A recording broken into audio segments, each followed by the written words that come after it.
Welcome to Global Dispatches, a podcast about foreign policy and world affairs. I'm your host, Mark Leon Goldberg, editor of UN Dispatch. And in this show, we discuss topical global issues, have conversations with foreign affairs thought leaders and newsmakers, and give you the context you need to understand the world today. Go to globaldispatchespodcast.com to learn more. And now on with the show. Air pollution results in the premature death of 7 million people around the world each year. It is a major global killer, harming people in nearly every corner of the globe. My guest today, Beth Gardiner, is a journalist who traveled the world examining the impact of air pollution. Her new book is called Choked: Life and Breath in the Age of Air Pollution, and in our conversation, she shares stories from her reporting. This includes stories from India, the United Kingdom, Poland, China, the United States, and more.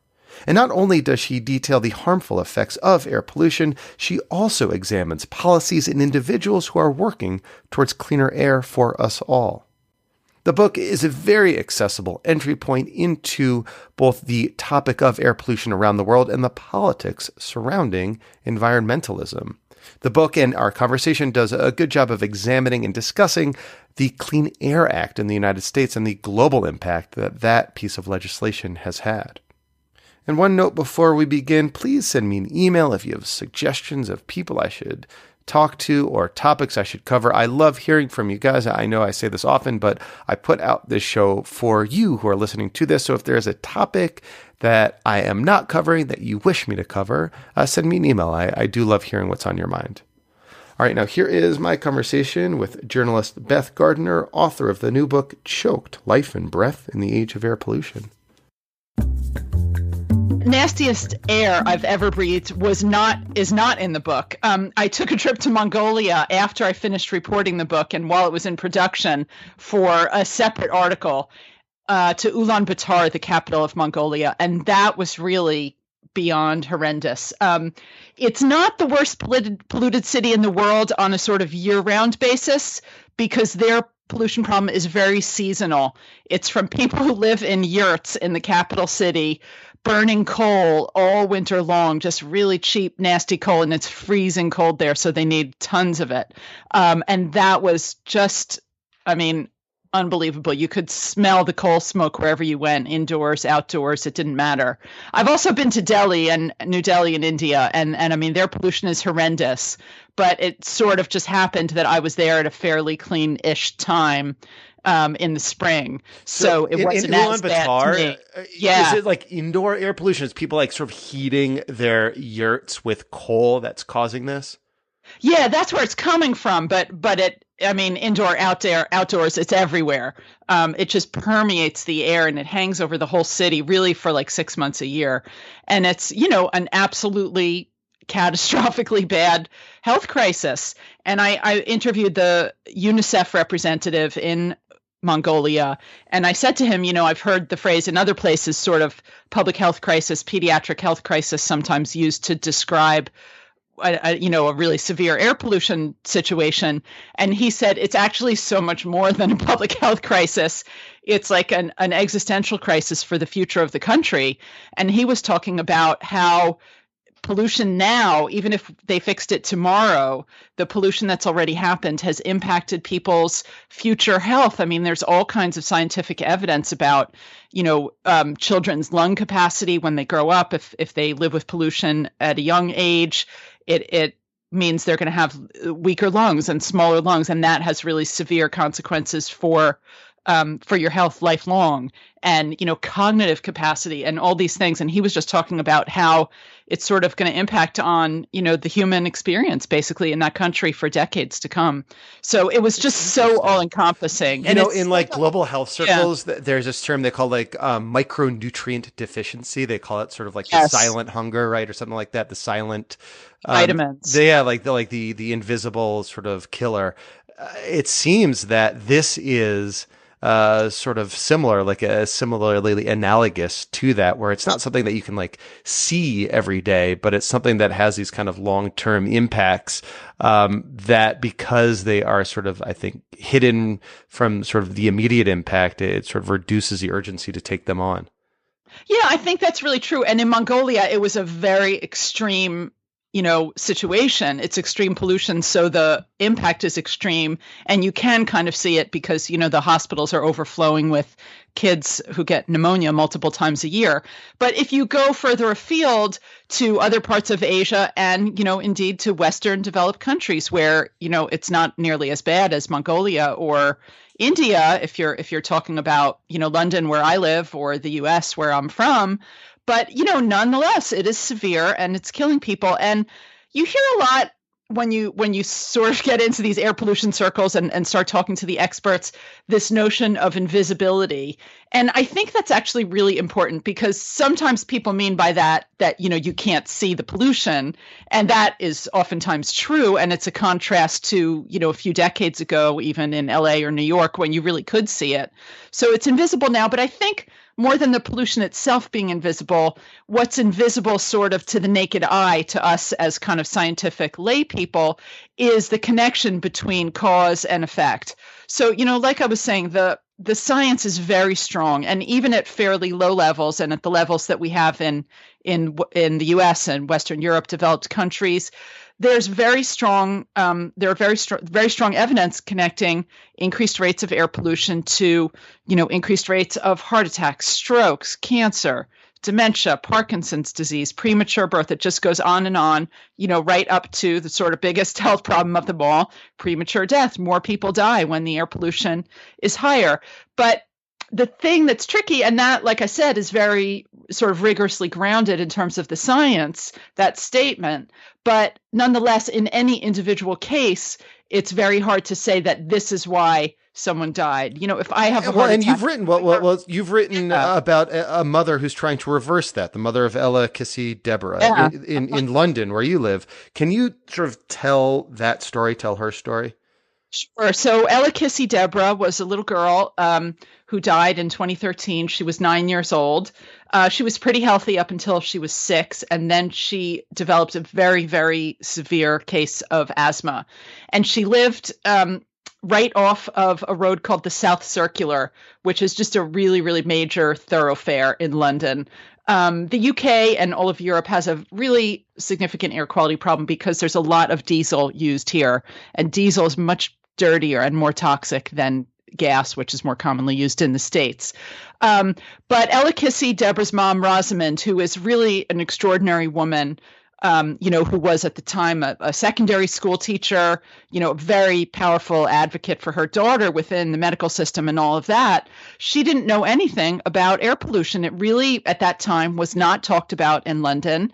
And even the doctors, she was seeing some of the top asthma specialists and respiratory specialists in the country, never mentioned air pollution. They talked about pollen and other things like that, which are, legitimate, but she lived off a really major road. Ella died after 3 years of horrendous asthma. She was hospitalized about 30 times over the course of those 3 years. And about more than a year and a half afterwards, Rosamond started to hear and started to understand a little bit about air pollution. And she worked with a scientist who did a study and found that Ella's hospitalizations, I think out of 30 some, 29 of them correlated with pollution spikes in her neighborhood. And there was some sort of pathological evidence, too, from the doctors. And anyway, what Rosamond is doing now, and she just in the last few weeks has had a big court victory in the Britain's High Court. She's trying to get the inquest into Ella's death reopened. And the reason she wants to do that is that she wants to have air pollution written onto the death certificate as a contributing factor in Ella's death. Right now, it just says like a severe respiratory failure or something like that. And she wants the killer to be named as air pollution. Exactly. And I think that's very powerful, exactly for the reason I was talking about before. Like if I have a heart attack or you have a stroke tomorrow, even if we live in a really polluted place, you can never really say that's why we got sick, that's why someone died. But in very rare sort of severe cases, and it looks like Ella Kissy Deborah's case is one of them, it can actually be pinned down. And I think Rosamond, her mom, understands the power of that. And I think it would be incredibly powerful. We all know this idea, I guess, that the old saw that one human story, one human face is more powerful than, a million statistics. There are some really scary statistics. And in the UK, air pollution kills 40,000 people every year. In the US, 100,000, globally 7 million. But, those numbers are numbers. But one child, a real human person who died from something, in many ways is so much more powerful. So I think Rosamond believes that if this, killer can be named, as you say, that's sort of the next logical question is like, well, what are we going to do about this? Because there's other kids too, right?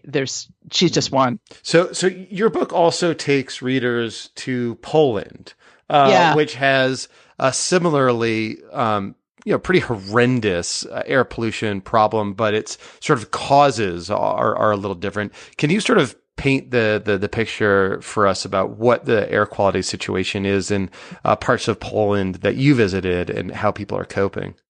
Yeah, sure. So my Poland chapter is about coal. And just before I exactly get into answering your question, I think it's important to say that, in each chapter of the book, I've gone to different places, but coal is not just about Poland. It's just one place to see a larger story. My London chapter is about diesel. That's also a continent-wide problem. So Poland is one of the most coal-dependent countries on Earth.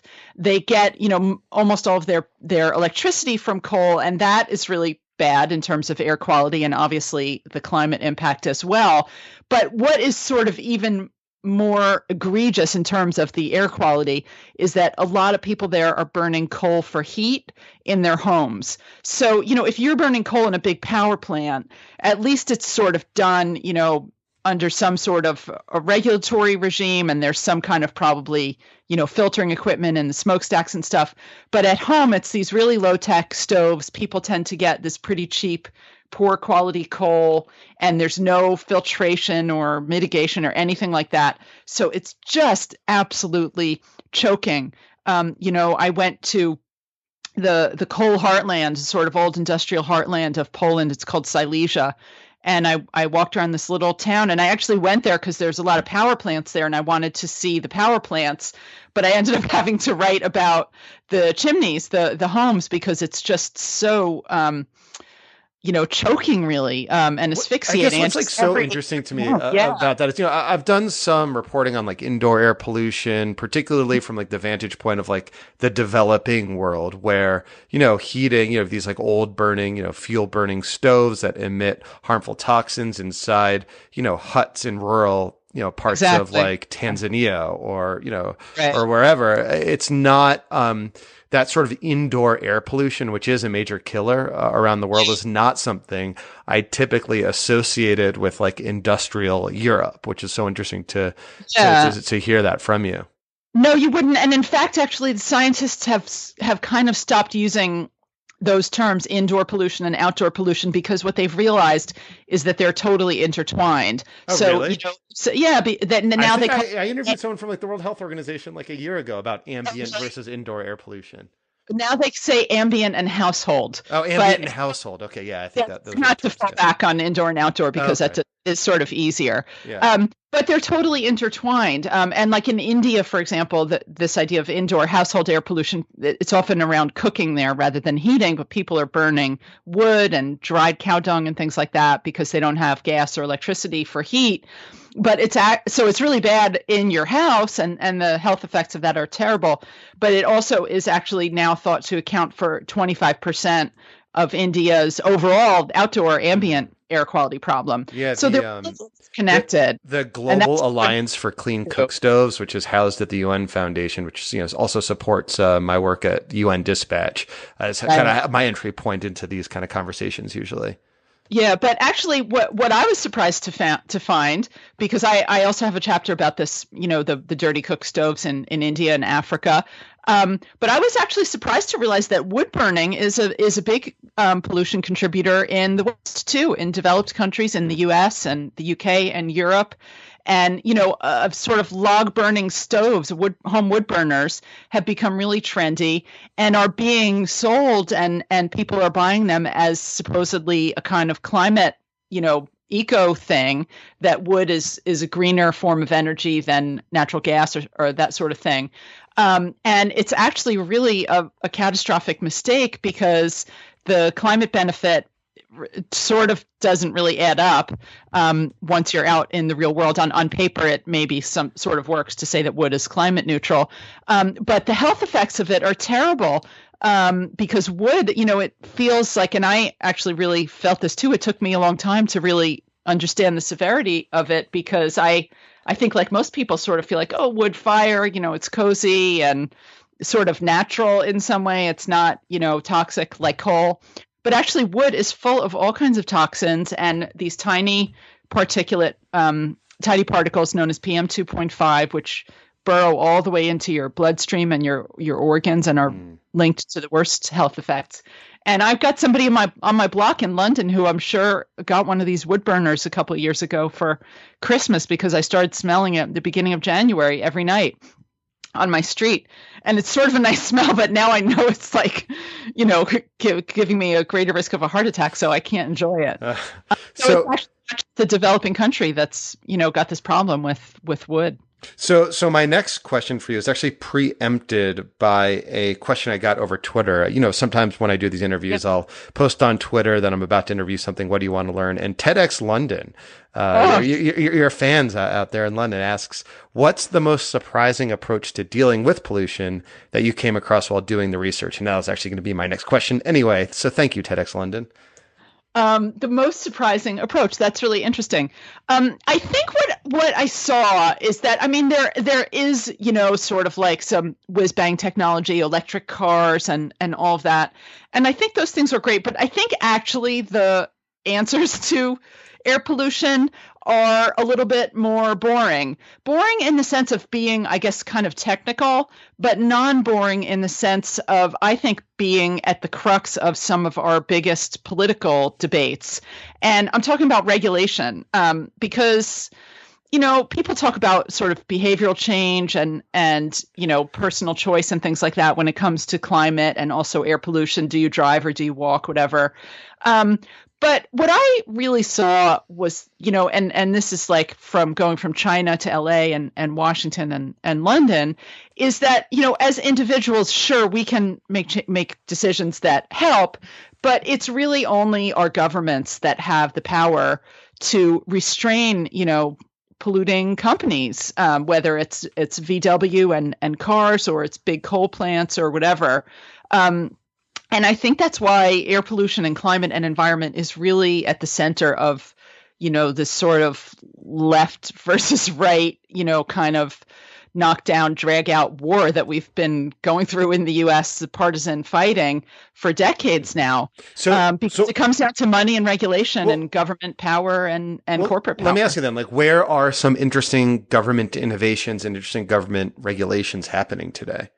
Well, actually, the U.S. is a pretty significant success story, and L.A. in particular was a place that I went to kind of try to tell that story.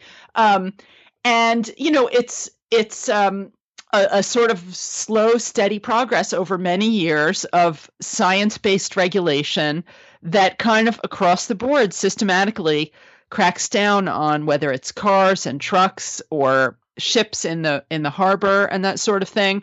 In LA, which has this paradox, I think, of being at the same time one of the world's great environmental success stories, people say, and I think rightly so, the cleanup of its smog since the sort of 70s, 80s, 90s when it was awful, but at the same time still has America's worst air.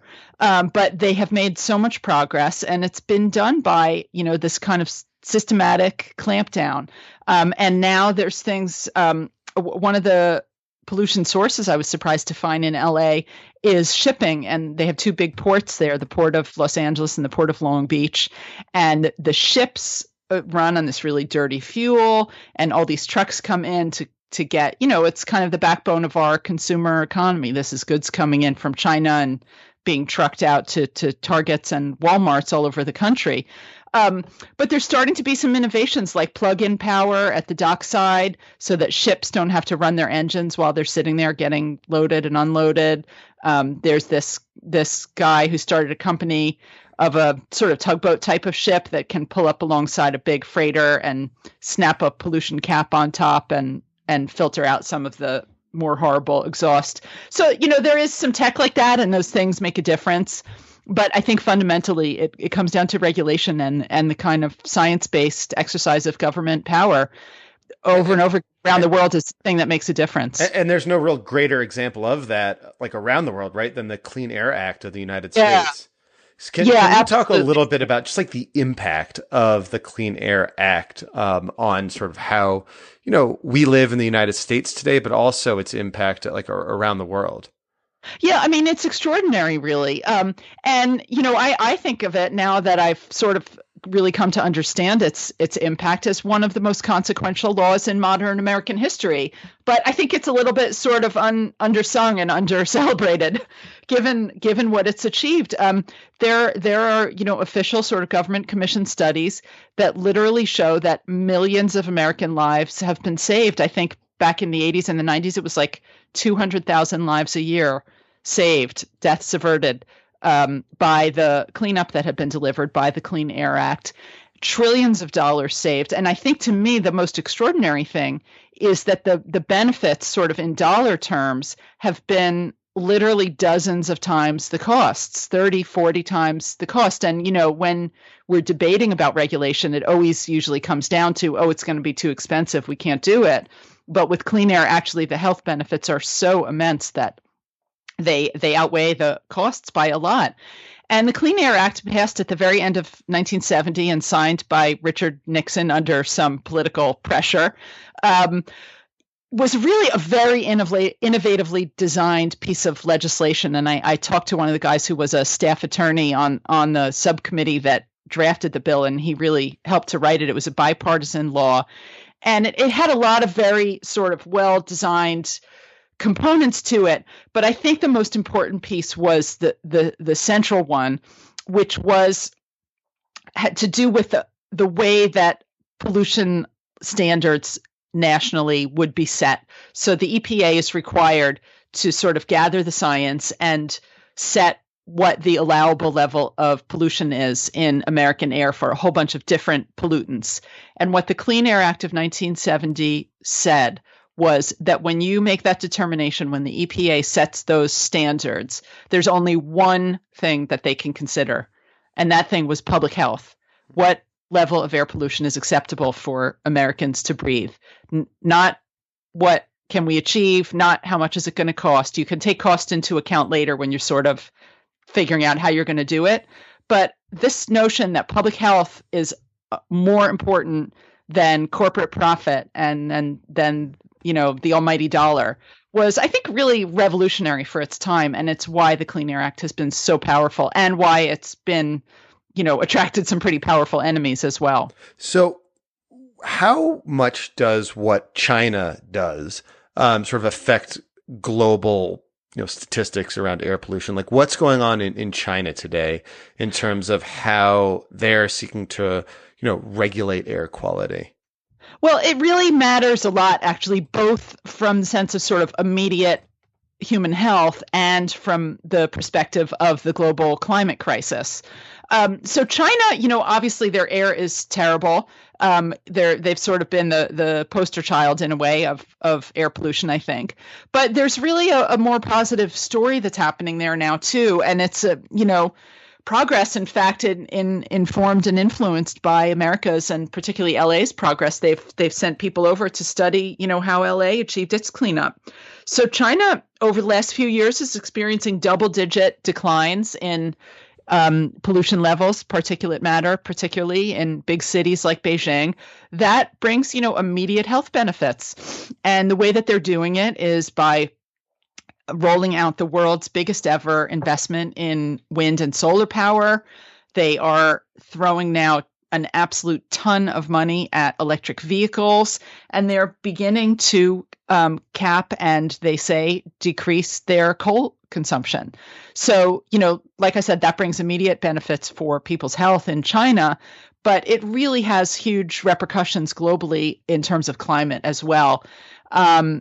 Not just because China is the world's biggest coal consumer. So if they start to bring that down, that will, have a beneficial impact on global carbon emissions, but also because China is just so huge that they really have these, economies of scale that move global markets. We saw over the last decade or so that when China started getting into manufacture of solar panels, that helped to bring the cost of a solar panel down by 90% over the cost of just a few years. And it's made solar now cost competitive, even with cheap, dirty coal almost around the world. And they're now doing the same thing, I think, earlier sort of in the curve, but they're aiming to do the same thing with electric vehicles, not just cars, but buses too. And they're doing it because they recognize that they need cleaner cars if they're going to have clean air themselves. But because the Chinese market is so huge and because they're throwing so much money at it, I think very soon we're going to start to see that this is going to bring the cost of electric vehicles down for the rest of us. And I think it's also going to move the technology forward faster, better charging and larger range and things like that. So it really has big repercussions. And I also think that other countries, developing countries, are maybe starting to look to China because China has been on this, path of economic development, but environmental destruction. And they're really realizing now that it's not sustainable anymore. People are choking on pollution. Their waterways are filthy. Their soil is contaminated. And they're starting to ask, to really reckon with that, I think, and to ask whether there is a different path. And I think, we may see other countries that are a little bit earlier on in their development curve watching China and starting to see what they do. And is there a way that we can develop economically without, having that devastating impact on our environment and our people's health too? So I think it's influential in that way as well. Well, Beth, thank you so much for your time. Your book is great. It really does paint like a vivid picture of both the scale of the problem and also, the solutions that are out there to take on this crisis. Very accessible, highly recommended. I'll post a link to it on the website. Thank you. Great. Well, thanks for having me on. It's been really fun. Okay. All right. Thank you all for listening. Thank you to Beth Gardiner. That was great. Very glad to have spoken with her. And yes, as I mentioned, I really do recommend this book. It is very accessible. It's an easy read. And I'll post a link to it on globaldispatchespodcast.com. All right. See you next time. Bye.